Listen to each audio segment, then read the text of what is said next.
I think I'm the only person on this planet who is crazy enough to review every single Cartoon Network home console video game, as well as the vast majority of handheld versions too. From Cartoon Network's weird debut in 2000 with Dexter's Laboratory Robot Rampage, which was actually just a reskin of an already released elevator action game, right through to Multiverses, rest in peace, I've seen pretty much everything Cartoon Network has offered in the video game space.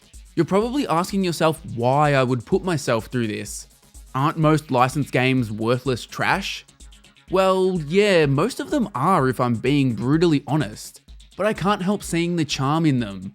As a child who grew up in the late 90s and early 2000s, licensed games were everywhere. If there was a new TV show or movie out, there was also probably a game or three released alongside it. Even shows that nobody remembers, like, I don't know, Pet Alien, they all had games to cash in on them. Because I grew up on these, I have an unhealthy affection for them. While most licensed games are terrible, you do occasionally get the flip side, where somehow the stars align and you find a hidden gem. It's like the living embodiment of that meme with the guy mining. Every now and then, the right show would find the right devs who had a combination of talent and actual passion to make an authentic game based on the show. And bam, you've got yourself a cult classic that can define a childhood.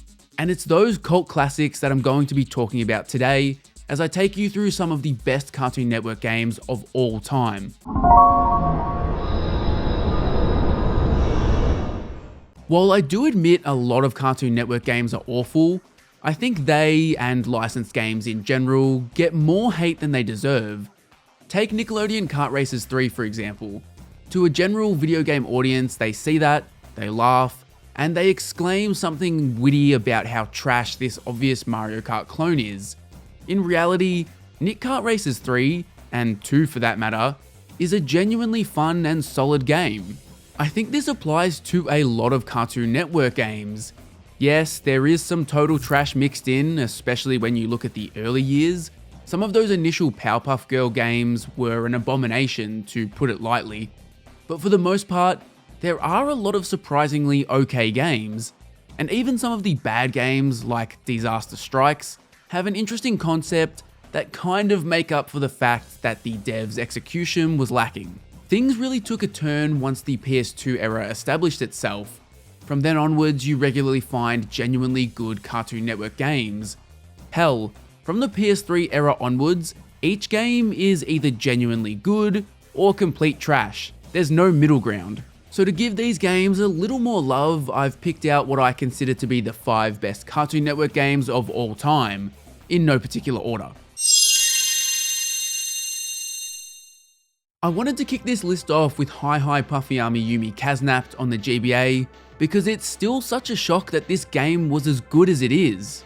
Firstly, the fact that this show even had a video game at all, let alone 2, is a pretty big shock. Then, when you dive into the game, it's clear that the target audience is very young gamers, even younger than the usual target audience for a Cartoon Network game would be. But despite this, Kasnapped is somehow a really fun experience. Kasnapped is a platformer where players can switch between the 2 titular characters using their unique abilities to solve puzzles and navigate your way through levels. Army is the muscle, being able to move things and smash roadblocks out of the way with her guitar. Yumi, on the other hand, is faster, has a triple jump, and a grappling hook that is used to traverse levels. The game controls surprisingly well, and ultimately it feels like this was built to introduce kids into playing this type of platformer. Figuring out how to get past the next roadblock is never much of a challenge, and the game is incredibly forgiving with its platforming, and yeah, some players might find it too forgiving. But putting myself in the shoes of a young kid, I thought Kasnapped was damn near perfect. It also captures a lot of the charm from the show, something that would have been no easy feat considering the show is jam-packed full of style and relies heavily on music. Being on the GBA, there are definitely limits and constraints on how this can be recreated, but developer Altron managed to walk that fine line and pull it off. Kasnapped is a shining example of what a licensed game can be if the developer really puts time, thought, and care into what they're crafting. It has respect for the show it's based on, while also designing the entire experience to perfectly reflect the target audience. Even critics at the time agreed. which isn't an easy thing to do. Kasnap has a 71 on Metacritic, making it one of the best reviewed Cartoon Network games of all time. Not bad for a GBA game released in 2005. Unfortunately, Outrun never had the chance to follow up on this success.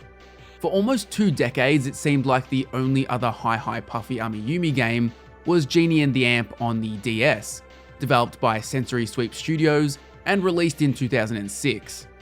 To be brutally honest, Genie and the Amp is the exact kind of licensed game most people stereotype. However, in 2024, a development cartridge from Outrun was discovered, which had a playable sequel to Kasnap on it, titled Hi-Hi Puffy Amiyumi and the Manga Madman, seemingly based off an episode from Season 3 of the show. It gave us a brief glimpse into what a possible sequel would have looked like.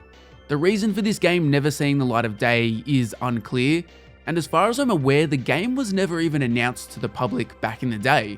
It sucks that we never got a sequel, but I'm incredibly grateful that this game even exists. The Grim Adventures of Billy and Mandy on PS2, GameCube, and Wii is another one of those extremely weird Cartoon Network releases. Your initial thought is probably, how the hell are they going to turn Grim Adventures into a game?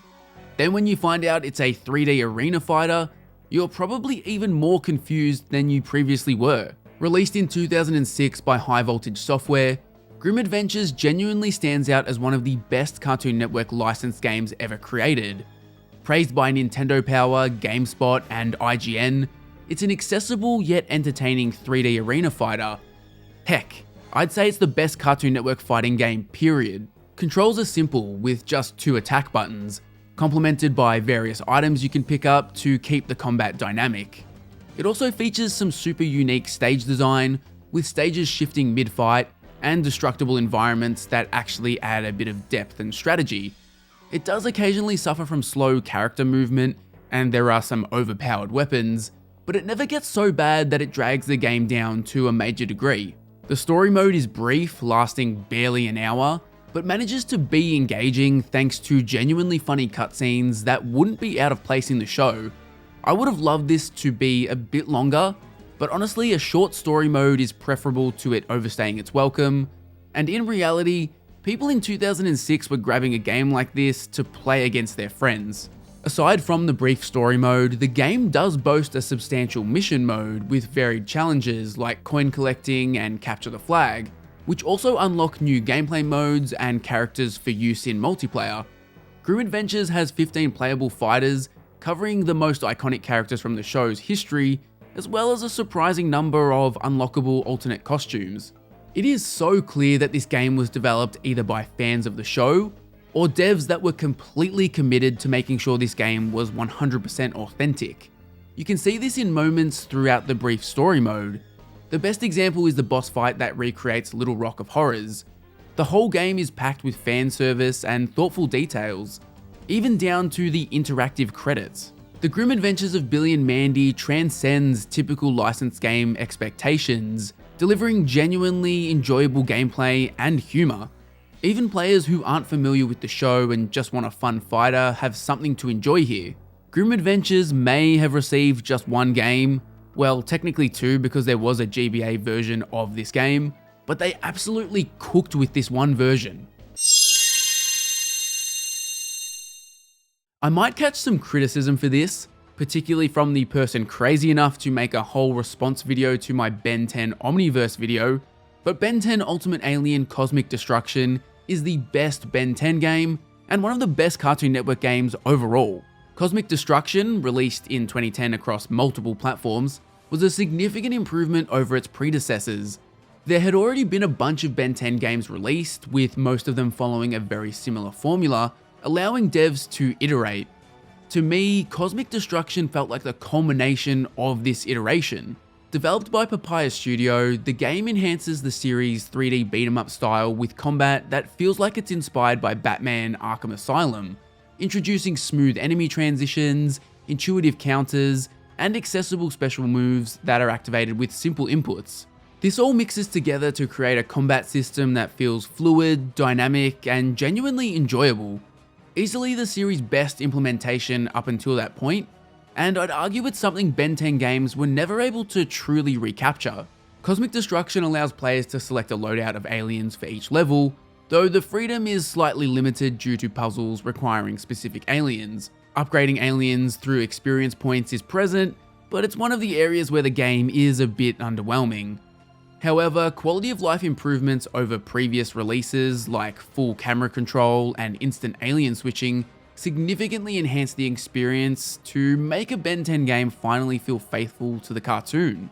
The story, written by Ben 10 writer Charlotte Fullerton, provides entertaining cutscenes, and it's a globetrotting narrative that provides a bit of fun despite hardly being groundbreaking. Graphically, it's the best looking game in the series up until this point too. Cosmic Destruction does suffer from a few issues, notably the lack of difficulty, frustrating shield enemies that ruin combat flow, poor checkpointing during platforming, and dull boss battles, particularly the final encounter, which ends up just feeling like a drunk kaiju fight.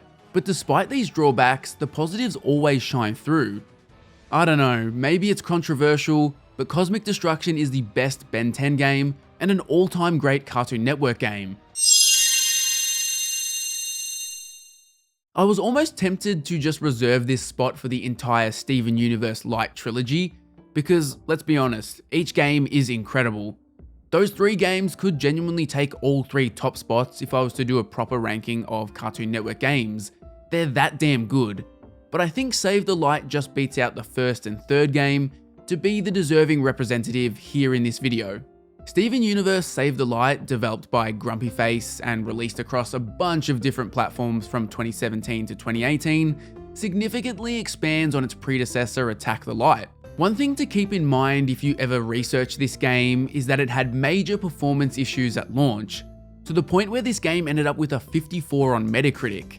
Diving deeper into those reviews, it becomes clear that the only real issue with this game was its incredibly poor technical performance.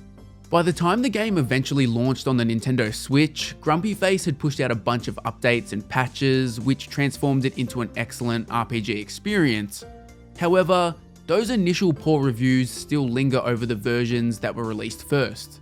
Gameplay-wise, Save the Light takes the mobile simplicity of the first game and upgrades it to a much more fleshed out level of exploration and features a deeper Paper Mario-inspired battle system. Players actively participate in real-time battles, timing their attacks perfectly to refill energy meters, and even using positioning on dynamic battlefields to add strategic depth to fights. If you happen to initiate a battle near a cliff, you can use recoil from attacks to knock enemies to their death. And arguably my favourite part of the combat is that it builds upon character relationships, which is a core aspect of Steven Universe. As you pair specific characters together in your party, you can strengthen those relationships, unlocking powerful abilities and new fusion attacks. The specific combo of characters you bring along radically changes how your fights play out. As I mentioned, exploration has been enhanced, encouraging players to switch party members to solve environmental puzzles and discover secrets. Side quests, weapon upgrades, and customizable character progression also add a lot of depth here too. Despite me having some minor negatives at the time of my review, like the overly long puzzle platforming sections that don't control great, and some annoying static camera angles, Save the Light's engaging narrative, voiced cutscenes, slick visuals, and authentic feeling soundtrack genuinely captured the spirit of Steven Universe. Overall, Save the Light stands out as arguably the best and most ambitious Cartoon Network game to date, blending rich gameplay with the cozy essence of its source material. You can genuinely put forward a case that Save the Light is both the most authentic Cartoon Network game when it comes to respecting source material, and who would be surprised when Rebecca Sugar was significantly involved in the development, as well as just purely being the most well-made game. Samurai Jack Battle Through Time is a bit of an interesting one for me. Developed by Soleil, Battle Through Time had an insane pre-release marketing and hype period. For context, there were constant articles on IGN about this game, something completely unheard of for a Cartoon Network game. You had Gendy Tartakovsky doing press interviews, talking about how finally we were getting a great Samurai Jack game, which I'd dispute. Shadow of Aku isn't a bad game, Gendy. And it's because of this hype and seemingly an enhanced budget compared to all other games in Cartoon Network history up until this point, that the game fell a little flat with me at launch. With a little bit of time to process it though, I think it finds its way into the top tier of Cartoon Network games. Battle Through Time captures the show's style and aesthetic well, but the game's heavily promoted canon narrative disappointingly amounts to little more than an alternate retelling of Season 5. It feels more like a greatest hits compilation for Samurai Jack, rather than an essential story. To be brutally honest, it feels like a bit of a cop-out, and almost false advertising at times. Gameplay is standard hack and slash fare, with surprisingly fluid combat and a vast array of weapons, including some unconventional choices like guns, which feel somewhat out of character. Although combat initially does impress with its depth and variety, the overwhelming abundance of collectibles, weapon types, and upgrades disrupts pacing a little, and it can be unnecessarily complicated. Boss battles stick out like a sore thumb, often feeling clunky or easily stomped via ranged weapon spam. Excessively repeated mini-boss encounters also feel super tedious, and almost like they're artificially inflating the game's length, which actually ended up at a surprisingly low 5 or so hours. Despite these shortcomings, the voice acting, genuine Samurai Jack style, and authentic visuals evoke the show's spirit.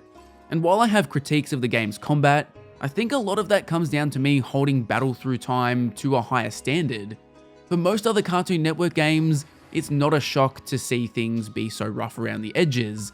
It's obvious those were made on a budget. Battle Through Time, on the other hand, it feels like the checkbook was rolled out, and the glamorous marketing and hype cycle made it feel like this game was going to be different. I think a lot of people were expecting this to be the Arkham Asylum of Cartoon Network games. The short playtime and uneven gameplay experience made it hard to fully recommend at launch for full price. However, with the game being 5 years old now, and oh god, that just made me feel so old, it's much easier to recommend. Well, at least it would be easier to recommend, but unfortunately, it's not possible for most people to play anymore because this game has been delisted on every platform. Samurai Jack Battle Through Time is a good game that felt underwhelming at the time given its hype and potential, but in 2025, definitely check it out.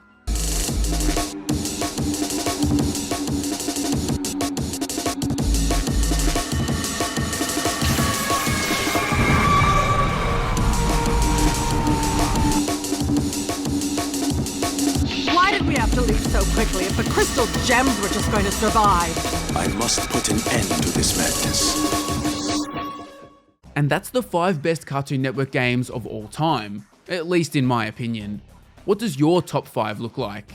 Let me know down in the comments below. I'd love to see what everybody holds up as their top tier Cartoon Network games. If you'd like to see more of these kinds of videos, hit the like and subscribe button. And maybe go check out my individual reviews for all of these games to hear even more detailed thoughts on what makes them great. But until next time, later.